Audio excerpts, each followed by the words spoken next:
وَلَقَدْ يَسَّرْنَا الْقُرْآنَ لِلذِّكْرِ فَهَلْ مِن مُّدَّكِرٍ۔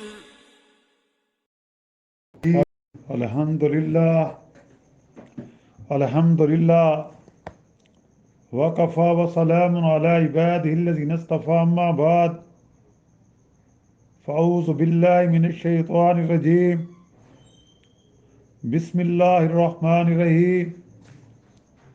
وَيَقُولُونَ آمَنَّا بِاللَّهِ وَبِالرَّسُولِ وَأَطَعْنَا ثُمَّ يَتَوَلَّىٰ فَرِيقٌ مِّنْهُم مِّن بَعْدِ ذَلِكَ۔ اور یہ منافق لوگ زبان سے دعوے کرتے ہیں کہ ہم اللہ پر اور اس کے رسول پر ایمان لے آئے اور حکم مانا، پھر اس کے بعد ان میں ایک گروہ سرتابی کرتا ہے۔ وَمَا أُولَٰئِكَ بِالْمُؤْمِنِينَ، اور یہ لوگ اصلا ایمان نہیں رکھتے۔ وَإِذَا دَعُوا إِلَى اللَّهِ وَرَسُولِهِ لِيَحْكُمَ بَيْنَهُمْ إِذَا فَرِيقٌ مِّنْهُمْ مُعْرِضُونَ، اور جب یہ لوگ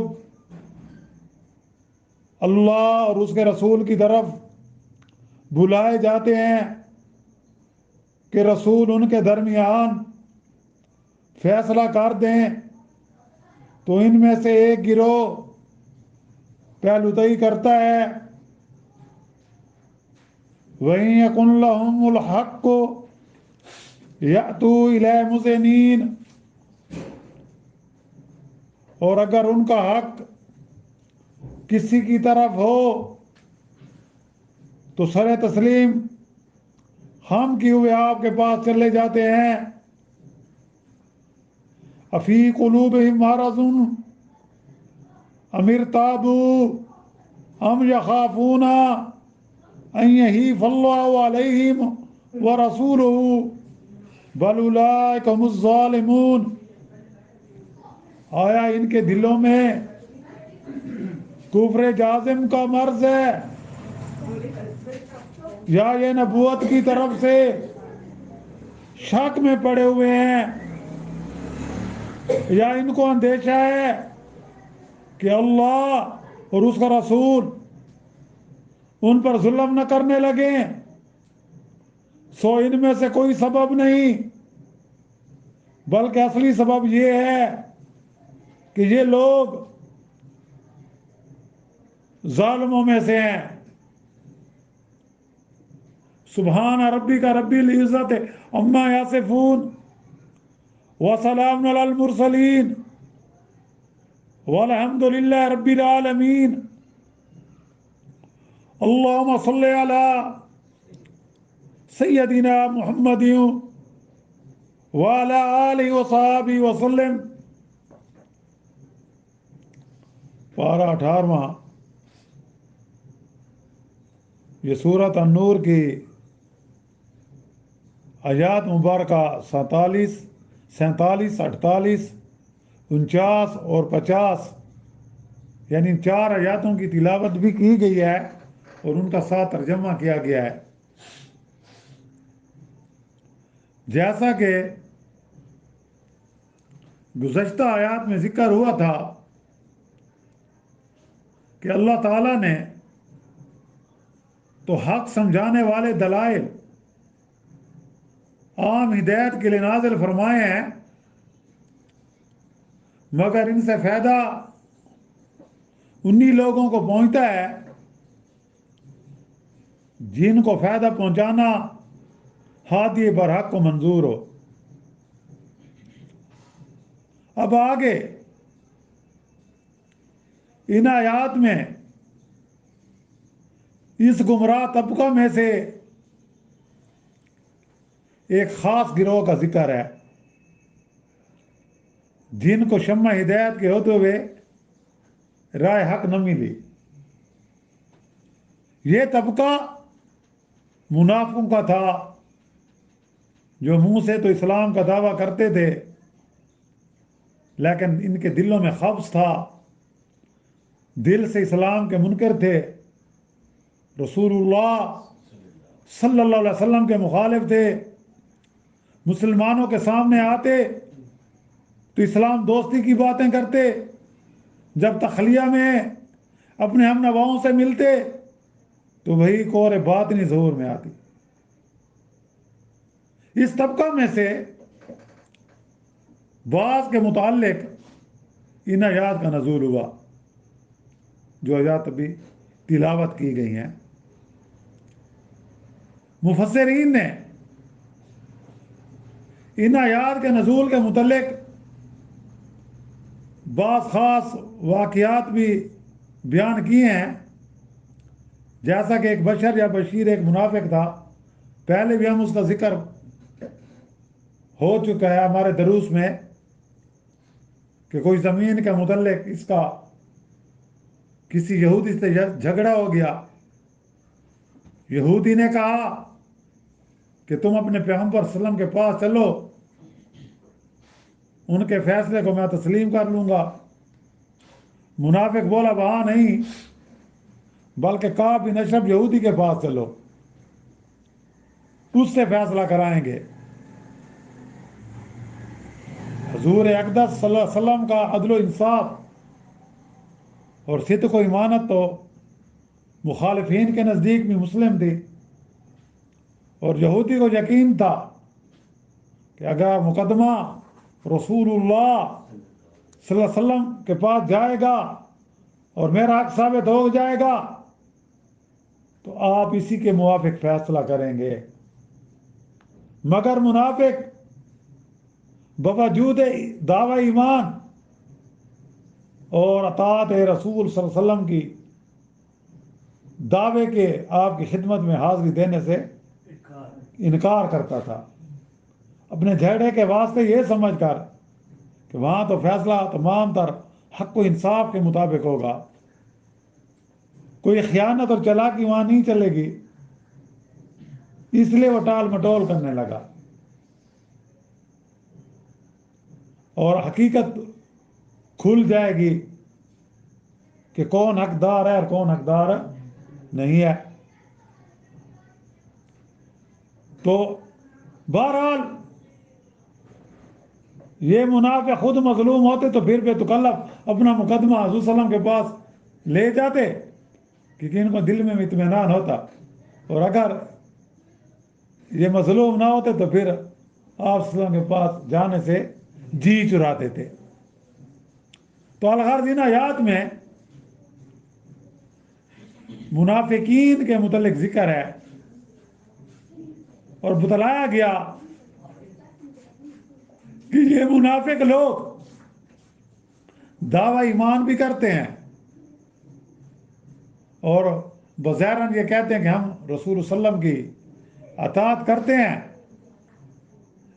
لیکن ان کے دلوں میں ایمان نہیں ہے، ان کے قول اور فعل میں کیا ہے؟ فرق ہے، یہ دل میں کچھ اور ہیں، بات میں کچھ اور ہیں، اور جب امتحان اور افزائش کا وقت آتا تو ان کی کلی کھل جاتی تھی۔ اگر ان منافقین کا جھگڑا کسی سے ہو گیا تو یہ سمجھتے کہ ہم حق پر ہیں، اور اس وقت اگر دوسرا فریق کہتا کہ حضور اکرم صلی اللہ علیہ وسلم کی خدمت پہ چل کر اس معاملے کو طے کرا لیتے ہیں تو یہ منافق تیار نہیں ہوتے تھے۔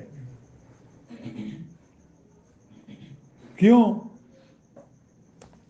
ان کو یقین ہوتا تھا کہ یہ تو فیصلہ ہمارے خلاف جائے گا، حضور اکرم صلی اللہ علیہ وسلم کی عدالت میں کسی امتیاز کے کہ یہ مسلمان ہے یا کافر ہے، یہ یہودی ہے یا مسلمان ہے یا بظاہر مسلمان ہے، حق اس کو ملے گا جو حقدار ہوگا۔ تو یہاں صاف فرمایا گیا وَمَا أُولَٰئِكَ بِالْمُؤْمِنِينَ کہ یہ لوگ ہرگز ایمان والے نہیں ہیں۔ کیونکہ یہ دل سے ایمان نہیں لائے، کیونکہ ان کے عمل سے ثابت ہے کہ ان کے دلوں میں شریعت کی صداقت کا یقین نہیں، رسول اللہ صلی اللہ علیہ وسلم کی رسالت اور قرآن کی حقانیت پر ان کا ایمان نہیں۔ یہ تو خواہش نفس کے بندے ہیں، یہ مطلب پرست ہیں، جب اپنے مطلب کو پورا ہوتے ہوئے دیکھتے ہیں تو متوجہ ہو جاتے ہیں، ورنہ منہ پھیر کر چلے جاتے ہیں۔ اس لیے تو قرآن مجید میں اللہ نے فرمایا ہے ان المنافقین فی الدرک الاسفلین، کہ جہنم کے سب سے نچلے درجے میں منافقین ہوں گے، یعنی کہ سب سے زیادہ عذاب انہی لوگوں کو ملے گا۔ اللہ تعالی ہم سب کو منافقت کی وبا سے محفوظ رکھے، ہمیں سچا مسلمان بنائے، اور جتنے بھی مسلمان ہیں ان سب کو جو کلمہ گو ہیں ان کو اس منافقت کی بیماری سے محفوظ رکھے، اور سب کا خاتمہ ایمان پر ہو۔ مفسرین نے ان آیات کے تحت لکھا ہے کہ یہ معاملہ رسول اکرم صلی اللہ علیہ وسلم کی حیات مبارکہ ہی کے لیے نہیں تھا، بلکہ آپ کے بعد بھی جو اسلامی حکومت کتاب اللہ اور سنت رسول اللہ کے مطابق فیصلہ کرے اس کی عدالت میں طلبی دراصل اللہ اور رسول کی عدالت میں طلبی ہے، اور اس سے منہ موڑنے والا در حقیقت اللہ اور اس کے رسول سے منہ موڑنے والا ہے۔ انہی آیات سے فقہاء نے یہ مسئلہ نکالا ہے کہ حاکم شریعت جب کسی مقدمے کے تصفیے کے لیے بلائے تو حاضری لازمی ہے۔ خود ایک حدیث میں جسے حضرت حسن بصری رحمۃ اللہ علیہ نے روایت کیا ہے کہ نبی کریم صلی اللہ علیہ وسلم کا ارشاد مبارک ہے کہ جو شخص مسلمانوں کے حکام عدالت میں سے کسی حاکم کی طرف بلایا جائے اور وہ حاضر نہ ہو تو وہ ظالم ہے، اس کا کوئی حق نہیں، یعنی ایسا شخص سزا کا بھی مستحق ہے، اور پھر اس کے خلاف یک طرفہ فیصلہ دیا جائے۔ خلاصہ یہ کہ یہ آیات اس حقیقت کو صاف صاف کھول کر بیان کر رہی ہیں کہ شریعت الہی کے مطابق معاملات کا فیصلہ کرنا اور کرانا عین لازم ایمان ہے۔ جو شخص شریعت کے احکام جب اپنے مطلب کے موافق ہوں تو خوشی خوشی لے لے، اور جب شریعت الہیہ میں معاملات اس کی خواہش اور مقصد کے خلاف ہوں تو رد کر دے۔ تو اس کے مقابلے میں دوسری دنیاوی احکام کو ترجیح دے اور قبول کرے تو ان آیات کے مطابق وہ مومن نہیں بلکہ منافق ہے، اس کے قول و فعل میں تضاد ہے۔ حضرت حکیم الامت مولانا اشرف تھانوی رحمۃ اللہ علیہ نے سورۃ الاعراف کی ایک آیات کی تشریح کے ضمن میں لکھا ہے کہ جیسے قلب سے نبی کی تکذیب کرنا کفر ہے، اس طرح زبان سے تکذیب کرنا بھی کفر ہے، اور برتاؤ میں مخالفت اور عداوت انبیاء سے کرنا بھی کفر ہے۔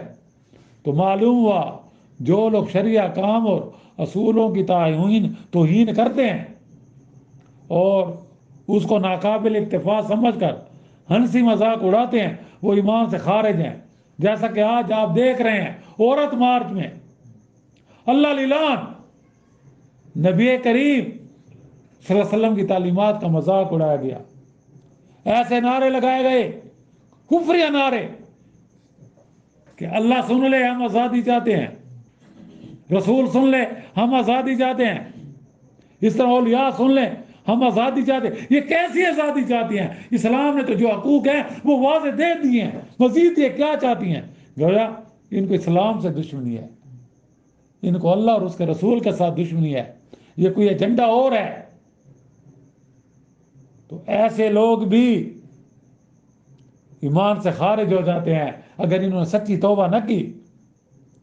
وہ گویا کیسے اسلام کا زبانی دعویٰ کرتے رہے۔ اللہ تعالی ہم سب کو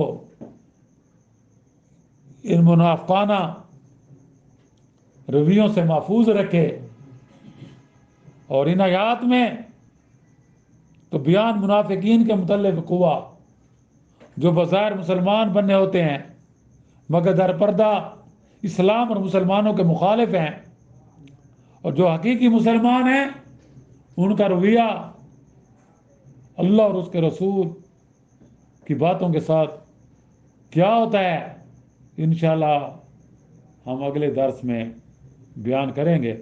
وآخر دعوانا الحمدللہ رب العالمین۔ یا اللہ ہمیں ایسے منافقین اور اسلام دشمن لوگوں کے شر سے محفوظ فرما، اور ہمارے ملک کو اور اہل اسلام کو بچا لے۔ اگر ان مفسدوں کے لیے ہدایت مقدر ہے تو ان کو اسلام کا سچا پیروکار بنا دے، ورنہ ان کے وجود سے اہل ملک کو پاک کر دیجئے۔ یا اللہ تو جب تک ہمیں زندہ رکھ، ہمیں نیک عمل کرنے کی توفیق عطا فرما۔ ربنا آتنا فی الدنیا حسنۃ وفی الآخرۃ حسنۃ وقنا عذاب النار وادخلنا الجنۃ مع الابرار یا عزیز یا غفار یا رب العالمین۔ ربنا تقبل منا انک انت السمیع العلیم وتب علینا انک انت التواب الرحیم۔ صلی اللہ تعالی علی خیر خلق محمد وآلہ وصحبہ اجمعین برحمتک یا ارحم الراحمین۔